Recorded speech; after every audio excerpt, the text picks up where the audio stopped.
My wife convinced me to sell our family's $350, $0 home, then secretly bought a new $200, $0 condo with my inheritance, and now she's filed for divorce claiming I'm a financial liar. Can I fight for my half? Hello everyone. Dear listeners, please share your thoughts in the comments section below. And don't forget to like, share, and subscribe. Now, let's begin the video. Using a throwaway for obvious reasons, with certain specifics modified to preserve anonymity. I never thought I'd find myself in a situation like this, but here I am, trying to piece together what's real and what's just a nightmare. The most unexpected thing hit me like a freight train. My wife, Lisa, not only betrayed me emotionally but was secretly screwing around, and the worst part is, I only found out because of some stupid, random coincidence. It's like my entire life has been turned upside down in a matter of days. We had a pretty solid marriage, or so I thought. We'd been together for over 10 years, raised 2 kids, built a life, and I always believed Lisa was loyal. She was the kind of woman who'd roll her eyes at the slightest sign of weakness or vulnerability.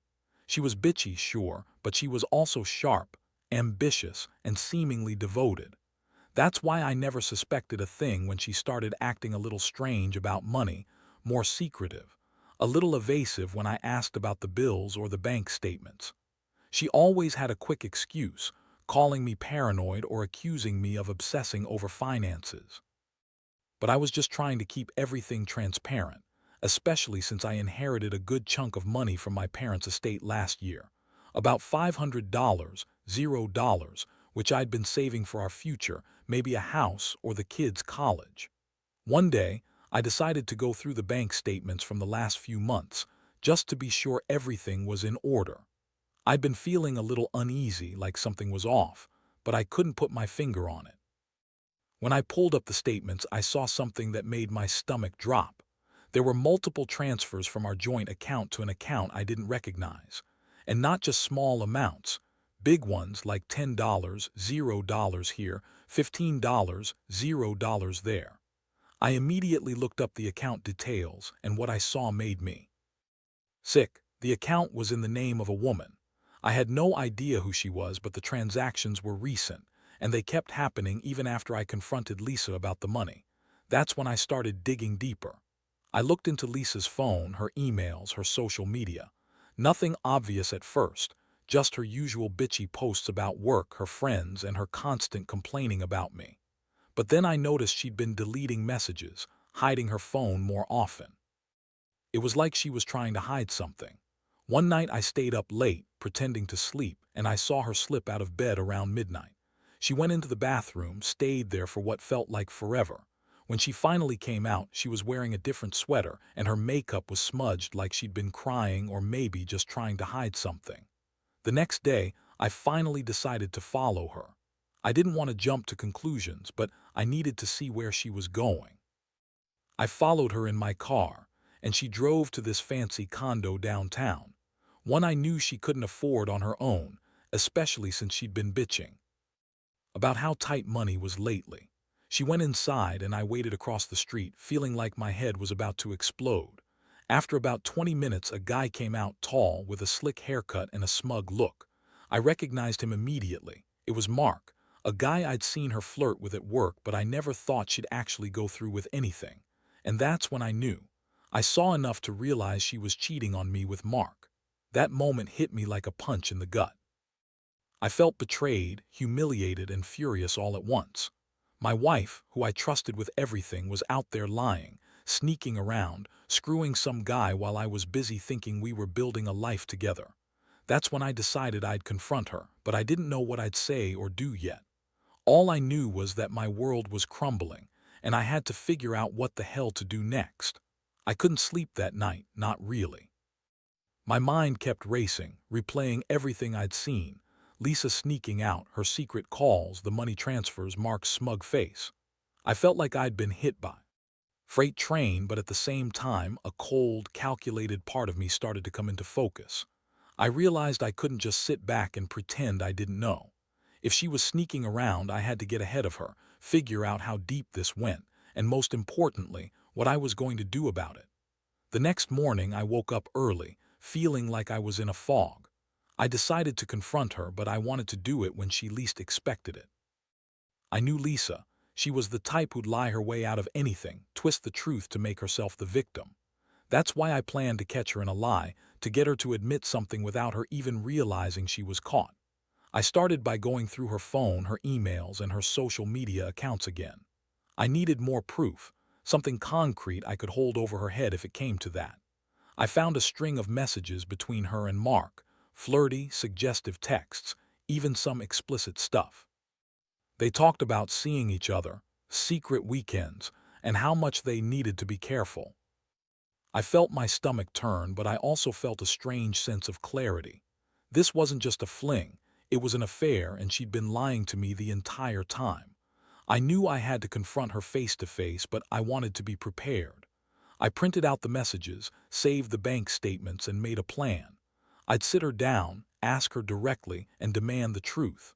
When she got home that afternoon, I was already waiting.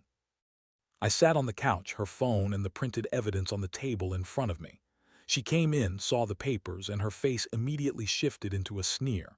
"What's this? Are you spying on me now?" She snapped, trying to brush past me. I stopped her with a steady voice.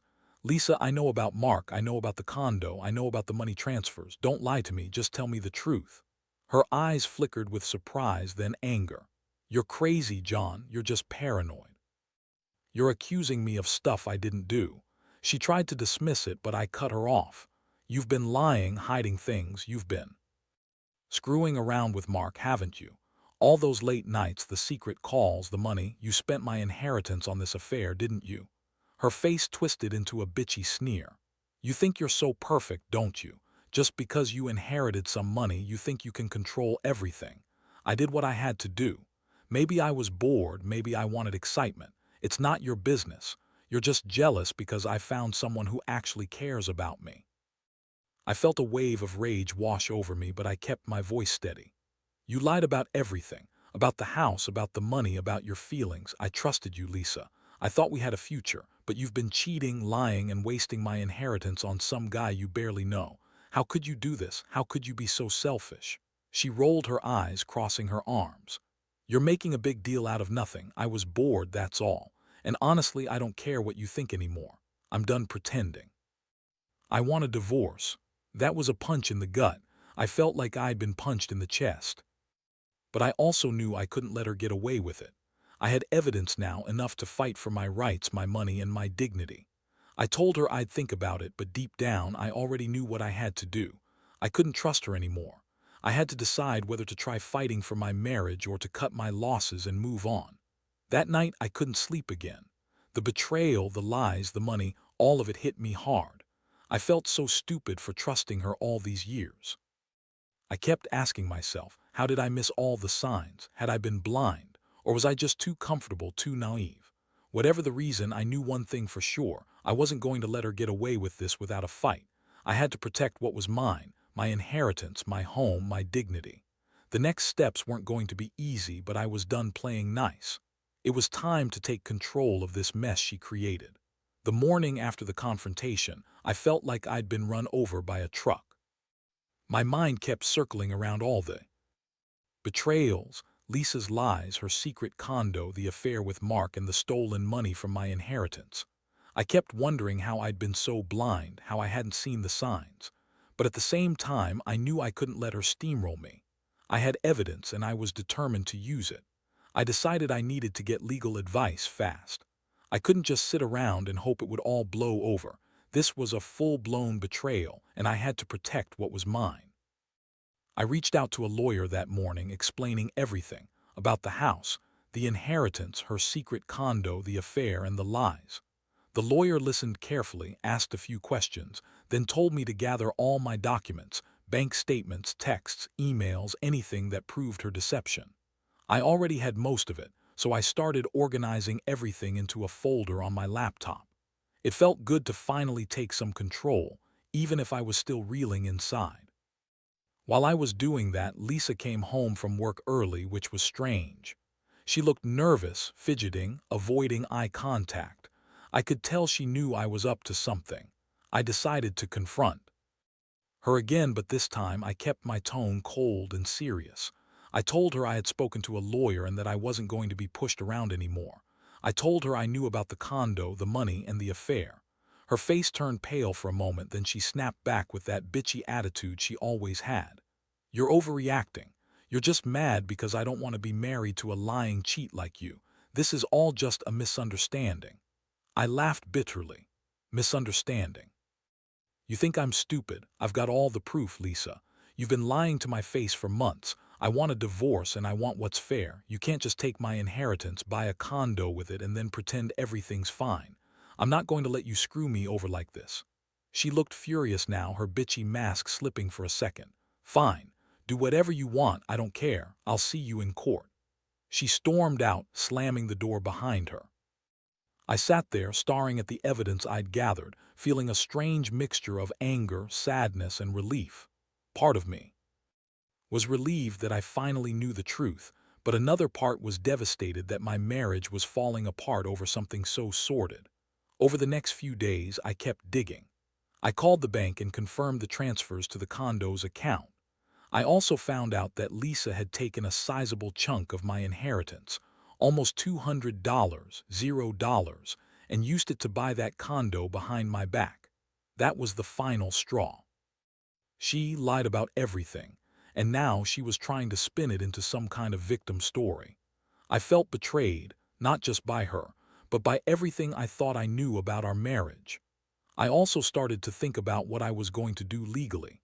I knew I had a strong case for financial misconduct, especially since she'd hidden assets and lied about her spending.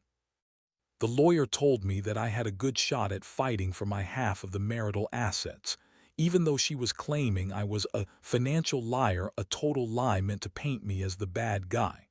I had proof of her secret condo, the money transfers, and her affair.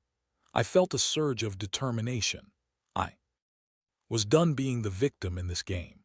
It was time to fight back, to protect what was mine and to make her face the consequences of her betrayal. But inside, I was hurting. I kept asking myself how I'd let it get this far.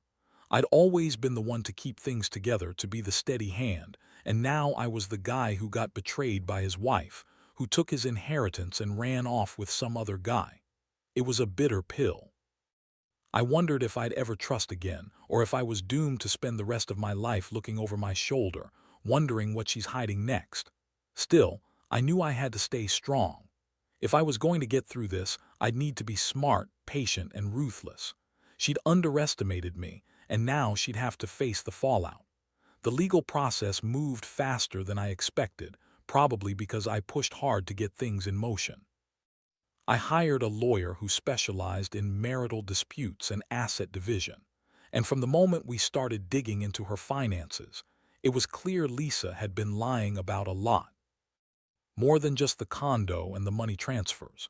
She'd been draining accounts, hiding assets, and even trying to manipulate the situation with false accusations of my being a financial liar. I couldn't believe how brazen she was, thinking she could just take my inheritance, buy her own place, and then spin this whole thing to make me look like the villain. The lawyer advised me to gather every piece of evidence I had. I handed over the bank statements, the texts, the emails, and the proof of her affair. I also brought in the printouts of the property deeds, showing she'd bought that condo with my inheritance money. It was a sickening feeling, knowing she'd lied and cheated her way through all of this, all while pretending to be the perfect wife. Then came the court hearings. I remember sitting there, feeling like I was in some bad movie. Lisa sat across from me, bitchy and defiant, trying to play the victim. She insisted she was entitled to her own life, that I was controlling, and that I was making her life miserable. She even tried to spin the story that I was somehow responsible for her cheating on me, which was laughable. The judge wasn't buying it, especially after seeing the evidence of her secret condo, the hidden transfers, and her affair with Mark. The most shocking moment came when the lawyer called her out on her lies. She had claimed she bought the condo with her own money, that she was just trying to start fresh. But the documents proved otherwise. The judge ordered her to disclose all assets, including hidden accounts and properties. I felt a flicker of hope. Maybe I'd finally get some justice. Throughout all this, I was fighting a storm of emotions. I was angry, betrayed, devastated, but also relieved that I was finally taking control. I'd been so blind for so long, believing in our marriage, and now I knew the truth, that she'd been cheating, lying, and stealing from me. It stung to realize I'd been played for a fool, but I also felt a strange sense of empowerment. For the first time in months, I was standing up for myself, fighting for what was rightfully mine. Meanwhile, Lisa kept trying to gaslight me, accusing me of ruining her life, but I didn't care anymore. I had the evidence, and I was prepared to fight for every penny of my inheritance, for my dignity, and for my future. I knew this wasn't over, but I was ready.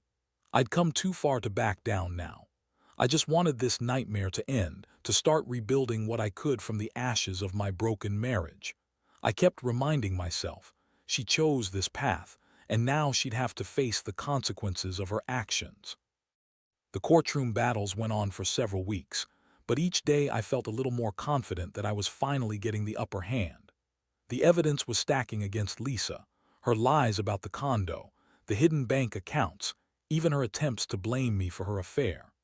The judge seemed skeptical of her stories, especially after we presented the proof of her using my inheritance to buy that condo without my knowledge. I could see her bitchy smirk starting to fade, replaced by frustration and anger. One day, during the hearings, the judge ordered Lisa to produce all financial documents, including any hidden assets or accounts she'd failed to disclose. That was a turning point. She looked visibly shaken, knowing she'd been caught in her lies. When the documents finally came out, the judge was not pleased. It was clear Lisa had been manipulating the situation from the start, trying to hide her assets and cheat her way into keeping more of my inheritance. I remember sitting there, watching her squirm as the evidence was laid bare. My lawyer looked at me and nodded, signaling that we had enough to move forward with the divorce and asset division. I felt a strange mixture of relief and anger. The relief was that maybe, just maybe, I'd get what I deserved, my fair share and justice for the betrayal. The anger was still there, burning deep inside, knowing she'd lied, cheated, and disrespected everything we built together. Finally, the judge made her ruling. She awarded me my rightful half of the marital assets, including the house and the money from my inheritance, minus what Lisa had already spent. The condo was ordered to be sold and the proceeds split accordingly. Lisa was furious, ranting and screaming about how I was ruining her life, but I didn't care. I'd already made up my mind. I was done with her. The divorce was finalized within a few weeks after that. Lisa moved out of the condo and I moved into a modest apartment nearby. I felt like I'd been through hell, but I was also finally free. Free from her lies, her betrayal, her bitchy attitude. It hurt like hell to see her go, knowing she'd thrown everything away for a quick fling, but I knew I had to move on. I had my integrity, my money, and my dignity back. Looking back, I realize how much I learned from this nightmare.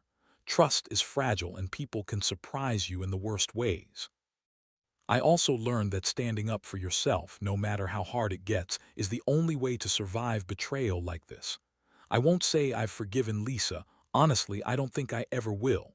But I've accepted that she's gone and I have to rebuild from what's left. Honestly, I'm still healing, but I know one thing for sure. I won't let anyone cheat me out of what's mine again. Not her, not anyone. I've learned my lesson the hard way, and I hope anyone reading this thinks twice before trusting someone blindly. Because betrayal cuts deep, and sometimes the only way to heal is to fight back and take what's rightfully yours. After the dust settled and I finally got my share of the assets, I realized how much this whole ordeal had changed me. I used to think trust was the foundation of any good relationship, but now I see it's also about knowing when to fight for yourself. Lisa's betrayal was a punch to the gut, but it forced me to wake up and see the world a little clearer. I learned that people can hide their true colors behind a pretty face or a bitchy attitude, and sometimes you only find out the truth when it's too late. Getting the legal victory gave me a sense of closure, but it also left scars. I can't help but wonder how many other guys out there are going through the same thing, finding out their wives or girlfriends are cheating, stealing, lying. It's a brutal lesson in human nature, but it's also a reminder. Never take anything for granted, especially trust. You have to be vigilant, keep your eyes open, and don't be afraid to fight for what's yours. Now I focus on rebuilding my life. The house is gone, the marriage is over, but I still have my kids, my dignity, and a new perspective. I'm starting over, not just financially, but emotionally too. I've learned that the most important thing is to stay strong, stand your ground, and never let anyone manipulate or cheat you out of your hard-earned life. Lisa's betrayal taught me that lesson the hard way, but it also made me realize that I'm stronger than I thought. So, if there's one thing I want anyone reading this to take away, it's this. Trust is earned, not given blindly. Watch for the signs, keep your boundaries firm, and don't be afraid to fight for your rights. Because at the end of the day, the only person responsible for your happiness and security is you. Don't let anyone take that away without a fight. And if they do, remember, justice can be won, even when it feels like the world is falling apart around you.